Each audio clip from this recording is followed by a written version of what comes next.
Alain Terrien, Michel Courchaine, Michael Fortier, bonsoir. Bonsoir. Allô? Bonsoir. Plusieurs sujets ce soir.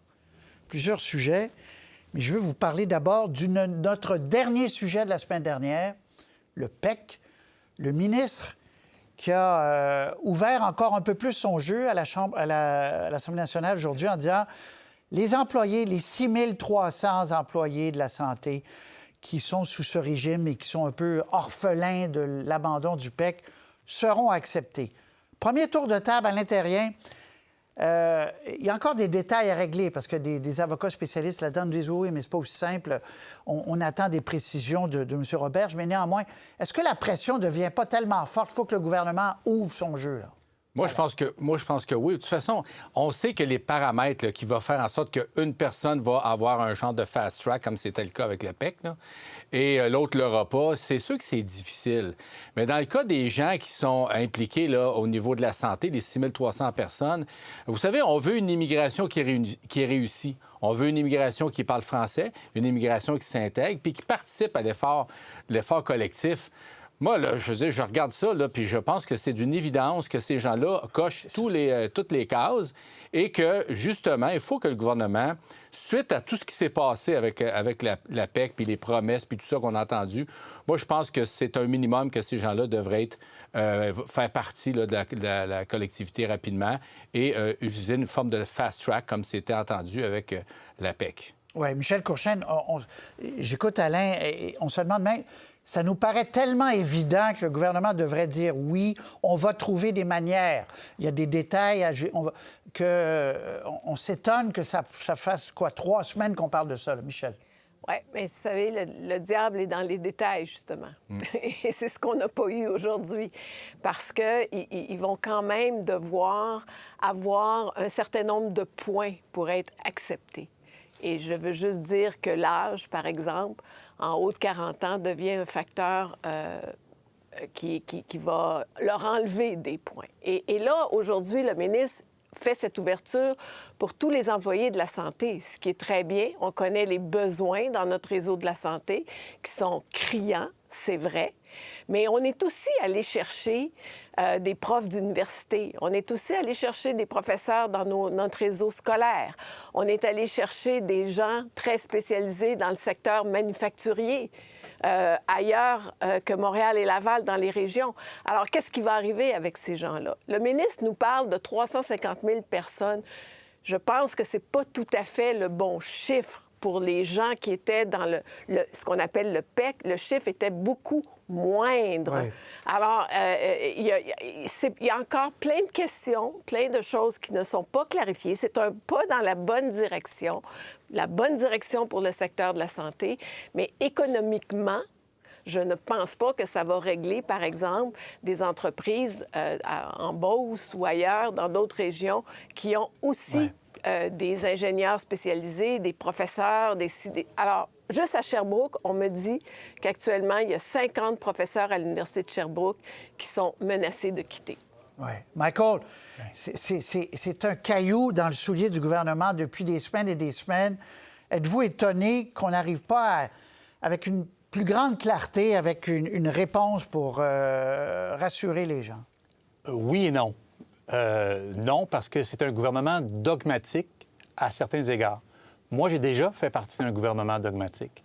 Je sais ce que c'est. Quand tu as des dogmes, tu as des œillères et il y a plein d'angles morts que soit que tu ignores, que tu ne... Évidemment, que tu ne vois pas. Mais à un moment donné, la réalité, Patrice, rattrape la fiction. Et... Michel parle d'employés dans d'autres régions du Québec, mais selon moi, c'est la prochaine page qui va s'ouvrir sur ce livre. C'est clair, on ne pouvait pas se distancer. On n'avait pas les moyens de ne pas avoir ces employés dans le secteur de la santé. Mais il y a d'autres secteurs de notre économie, Patrice, qui, eux aussi, vont lever la main. En fait, ils le font déjà, que ce soit des secteurs qu'a identifié Michel, que ce soit dans le secteur agroalimentaire, que ce soit dans les services, dans l'hôtellerie. Alors donc, moi, je ne serais pas surpris, Patrice, s'il y avait d'autres exceptions qui se manifesteraient et dont le ministre nous ferait part bientôt. Et d'ailleurs, les deux candidats au poste de première ministre ou premier ministre, M. Drainville, Mme Fréchette, ont dit qu'eux, il y aurait des exceptions. M. Drainville a parlé de droits acquis pour un certain nombre de secteurs, construction, santé, services de garde, etc. Mme Fréchette aussi, un truc qui ressemble à ça. Alors, ma question, parlant de la course à la direction, est-ce que c'est compatible de continuer à gouverner, présenter une constitution, par exemple, et d'avoir cette course en même temps? Je vous fais entendre d'abord le chef de l'Assemblée des Premières Nations du Québec et du Labrador et la réponse du ministre Simon Jolin Barrette, puis je vais vous poser la question. J'ai tenté, avec la PNQL, à plusieurs reprises, de mentionner au ministre que pour un acte aussi fondateur, il doit consulter, s'asseoir, mais l'approche qui est proposée ici par le ministre au niveau constitutionnel est inacceptable. Il n'y a absolument rien dans le projet de loi 1 qui n'affecte les droits des nations autochtones, la reconnaissance, la conclusion d'éventuels traités. Ça, je veux être très clair et le dire comme je l'ai dit à de multiples reprises. Donc, vous avez vu la courbe que je vous ai fait prendre. Là, on est passé du débat sur le PEC à des débats, puis on va venir au troisième lien après.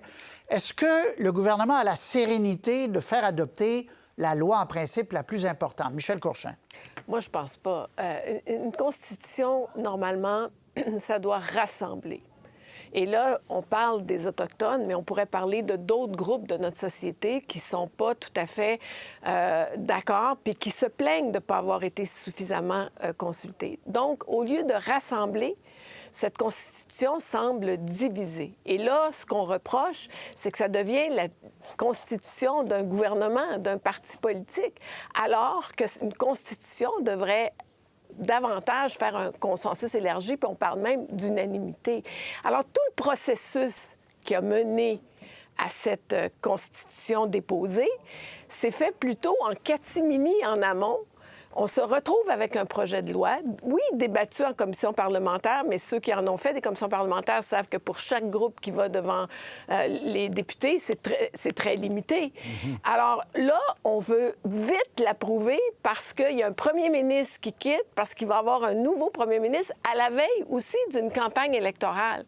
Peut-être que si on avait fait ça en début de mandat, selon des étapes mieux définies, ça aurait certainement été plus valable. Et là, pour moi, c'est un projet de gouvernement, c'est pas un projet de société et ça ne ratisse vraiment pas suffisamment large. Et on va voir comment les deux candidats à la chefferie vont se dépêtrer aussi avec ce dossier-là. Avec ces groupes. Et les Premières Nations, c'était clair aujourd'hui, ils n'étaient pas très contents. Michael, là... Bien, Patrice, c'est pas le premier panel que vous menez sur ce sujet-là, avant même que M. Legault démissionne. Rappelez-vous, il y avait un consensus de vos panélistes, il me semble, qu'il n'y avait pas vraiment de légitimité. Alors, comment peut-on dire aujourd'hui, dans un vide de leadership, que ce projet a encore plus de légitimité? Moi, je pense pas qu'il en a. Moi, je pense que ça nous amène... Moi, je regarde cette course au leadership, Patrice, et c'est assez rare que ça nous arrive avec le parti au pouvoir. Mais on pourrait s'inspirer de ce que les Anglais font. Les Anglais l'ont fait souvent, vous le savez, ces dernières années, avec les conservateurs qui ont changé 2 fois de premier ministre. Eux, ils font pas de course au leadership. Ça prend pas 3 mois. Ça prend 5 semaines au maximum. Et c'est juste les députés qui votent. Et moi, je pense qu'on devrait s'interroger au Québec si ça devait se reproduire. Je pense qu'on devrait forcer le parti au pouvoir à tenir un vote de ses députés. Qui connaît mieux la personne qui va prendre la place d'un premier ministre que les collègues qui sont au caucus? Je veux bien croire que ça donne l'impression... Mme Fréchette aurait déjà gagné. Là. Oui, mais on donne l'impression que c'est un exercice démocratique parce qu'on interroge puis on invite des gens de partout au Québec qui sont membres d'un parti. Mais si la CAQ pouvait sonder que ses députés, on aurait déjà, Patrice, un nouveau premier ministre. Je vous dis pas que la Constitution, le projet de Constitution, je serais plus d'accord, mais au moins, ils auraient 6, 7, 8 mois pour en débattre. Oui. Alain Terrien, et sur la Constitution et sur choisir parce qu'on avait évoqué ça quand M. Trudeau a démissionné. On avait évoqué ça. Puis ça aurait été M. Leblanc, peut-être, qui aurait été choisi. Et l'histoire aurait peut-être été très différente à l'élection, mais à l'intérieur. Je vous écoute. Bien, écoutez, une constitution, là, ça ratisse large, on s'entend. Comme le disait tantôt Michel, quand on fait des consultations, là, après quand le projet de loi était pondu, là, on peut faire des changements, on consulte, mais c'est limité. Là, tu parles d'une constitution. Il aurait fallu qu'ils consultent avant, qu'ils ne fassent pas ça dans leur salon. Et puis, il aurait aussi fallu qui tend la main à l'opposition, un peu comme l'aide médicale à mourir. Moi, j'aurais vu ça comme ça. Ou ce qu'il y aurait eu une entente qui aurait été de tous les partis pour faire cette constitution-là. Bon, pour revenir là, au fait que le gouvernement, là, actuellement, il peut, honnêtement, je veux dire, il peut à peu près pas prendre ces décisions-là. C'est un gouvernement qui est en attente. Et puis, anecdote, Alexandre Cloutier, en 2016, quand il a commencé, il était premier de loin, là, je me rappelle, Alexandre, là, je veux dire, tout le monde l'appuyait. Et il y avait Jean-François Lisée, au début, il y avait de la misère pas mal. aussi dans la course, Lisée. Oui, puis là, l'histoire dira que j'ai été le premier à l'appuyer. Je suis allé manger avec, puis il était, je vous dirai pas tous les détails, mais il était très content. Puis finalement, c'est lui qui a gagné. Pourquoi? Puis j'ai parlé à Alexandre de tout ça, puis Alexandre, veut pas, je pense que ça paraissait, il était plus, vous savez, position de leader, on joue la trappe, on est tranquille, et puis on fait pas de vagues, alors que Jean-François brassait beaucoup, et c'est lui qui a remporté. Mais là, actuellement, je regarde ça, puis bon, Mme Fréchette qui parle pas de ses positions. T'as Bernard Drainville. Lui, là, Bernard, là, je le connais, là. Bernard, il va brasser. Puis je l'avais dit avant que ça commence. Je regardais bien aller, là. Il va brasser. C'est le rêve de sa vie, le premier ministre, là. Il est à quelques mois de l'être, là. Fait que attendez-vous qu'il soit en action et solidement en action, là. Alors, voyez-vous, c'est comme la crainte que j'ai. Je ne dis pas que M. Drainville va gagner. C'est juste que Mme Fréchette, va falloir là, d'histoire de discuter, puis de réfléchir, puis de consulter, puis on va voir, puis on va mettre nos lunettes, puis on va sortir les crayons de cire avec les marionnettes. Là, à un moment donné, il faut que ça arrête, là. Michael Fortier, vous êtes de Québec. Est-ce que ça vous a étonné qu'on reparle du troisième lien, que Mme Fréchette émette des doutes? On va écouter aujourd'hui M. Drainville, parce que M. Drainville est sorti fort en disant que l'indécision était la pire des décisions. On va écouter, il y a eu des contre-coups à ça aujourd'hui. On écoute, on revient. On est dans le débat d'idées. On est dans le débat d'idées et ça se fait très respectueusement. Je pense que les candidats entre eux aussi se respectent beaucoup. Alors, ils abattent leurs cartes, ils abattent leurs idées, puis je pense qu'il faut s'attendre à ce qu'il y ait des petits coups ici et là. C'est normal. Non élégant. Je ne commenterai pas les courses à la direction, c'est juste ça. Alors, Michael Fortier, c'est normal. Vous en avez fait une course. Oui. Normal qu'il y ait des débats. Non, tout à fait. Et moi, je partage... je ne sais pas si je partage l'opinion d'Alain qui semble penser que Drainville... je ne veux pas lui mettre des mots à la bouche, que Drainville serait peut-être meilleur que Fréchette, mais peu importe. Non, c'est pas ça que j'ai dit. Moi, je suis très content qu'il soit là, Drainville, parce qu'effectivement, il ajoute... Mme Fréchette est un peu beige, mais des gens beige... Moi, j'ai déjà travaillé pour un gars qui était beige, puis hier soir, on a célébré... On va en parler après. Oui, c'est ça. Il y a quand même été premier ministre du Canada pendant 10 ans. Donc, je veux rassurer tout le monde, là, tu peux être beige puis gagner. Mais le troisième lien, vous en parliez, Patrice, tantôt... moi, j'ai la chance d'avoir plusieurs amis dans la CAQ et très souvent, quand je leur parlais du troisième lien, ils changeaient de sujet souvent. Faut être naïf pour penser qu'il y avait un très grand consensus à la CAQ autour du troisième lien. Patrice, c'est la dernière chose qu'il y avait, le consensus. Les gens ne voulaient pas en parler et il y avait vraiment de grandes divisions. Et c'est M. Legault qui essayait de temps à autre de rassembler toutes les brebis puis donner l'impression qu'elles étaient toutes unies. Mais elles ne l'étaient pas. Et ce qui ressort maintenant sur le troisième lien et ce qui ressort sur d'autres dossiers, M. Carman qui a fait une sortie auquel on s'attendait sur le projet de loi de M. Dubé, c'est des trucs qu'on savait tous. Mais là, il n'y a plus de chef. Et donc, quand il n'y a plus de chef, bien, les gens se permettent de faire des sorties comme celles qu'on voit maintenant. Ça peut tenir des semaines, ça, Michel Courchain? Bien, en tout cas, je dirais que le silence de Mme Fréchette augmente la discorde d'une certaine façon. On attend de voir qu'est-ce qu'elle a à dire, qu'est-ce qu'elle aura à proposer. Alors, pendant qu'on attend, bien là, écoute, on n'a jamais vu autant de députés dans les corridors de l'Assemblée nationale répondre aux questions des journalistes. Donc, ce que ça fait, c'est que ça sème effectivement le fait que, encore une fois, non seulement on parle du troisième lien, mais ce qu'on voit, c'est que dans la grande région de Québec, il n'y a toujours pas d'unanimité sur le fameux corridor et le fameux tracé. Les maires de la Rive-Sud et le maire de Lévis, le nouveau maire de Lévis, M. Blaney, dit non, on ne le veut pas là, le troisième lien. Alors, on n'est pas sorti du bois. C'est un dossier qui est mal parti, puis il va rester jusqu'à la fin mal parti. Sauf que, est-ce qu'on va avoir une course, une espèce de référendum sur le troisième lien, ou on va avoir une course à la chefferie qui va nous donner des indications plus claires sur qui ce qu'aura à proposer un futur prochain premier ministre, même s'il n'est pas là longtemps? Moi, je peux ajouter ceci, Patrice. J'ai l'impression que M. Drainville, j'ai l'impression qu'il se campe d'une façon où ça va être difficile pour lui de se rallier à elle s'il perd. Et je me demande si tout ça n'est pas volontaire. C'est-à-dire, je veux gagner, mais si je perds, je prends mes billes, and that's it. Il joue le tout pour le tout. Ça ressemble à ça. Vous êtes d'accord, Alain? Ça ressemble à ça beaucoup. Oui. Puis le problème, là, c'est que Mme Fréchette est en train de tricoter une position très délicate sur le troisième lien. Là, les tergiversations qu'elle a eues, là, ça veut dire que si elle dit « je suis finalement pour le troisième lien », les gens qui sont pour le troisième lien, là, ils vont se mettre en arrière de Bernard Drainville, puis les autres vont dire « coudonc, elle aussi est pour le troisième lien, ça va devenir difficile ». Moi, je pense que sa seule solution, c'est de dire « je suis contre le troisième lien ». Et à ce moment-là, elle aura les votes pour remporter l'élection et elle va faire un peu ce que Mark Carney a fait avec la taxe carbone, dire « je change de position de la CAQ, c'est un nouveau parti ». Moi, je pense que c'est sa seule option. Actuellement, le pôle électoral de la CAQ, là, moi, on appelait ça, quand j'étais au PQ, on appelait ça le Kakistan. C'est le 4-5-0, là, il était extrêmement fort dans ce pôle-là. Et moi, je pense que c'est en train de se déplacer, là, la popularité de la CAQ. S'ils veulent sauver les meubles, je pense bien humblement, je suis pas sûr que ce soit dans la région de Québec. Puis on verra. En tout cas, c'est ça, c'est exact. Je fais une parenthèse. Il y aura 2 débats organisés par la CAQ, 21 et 28 mars. LCN en a demandé un. Nous en avons demandé un au parti. Le parti nous a dit oui à nous et à TVA.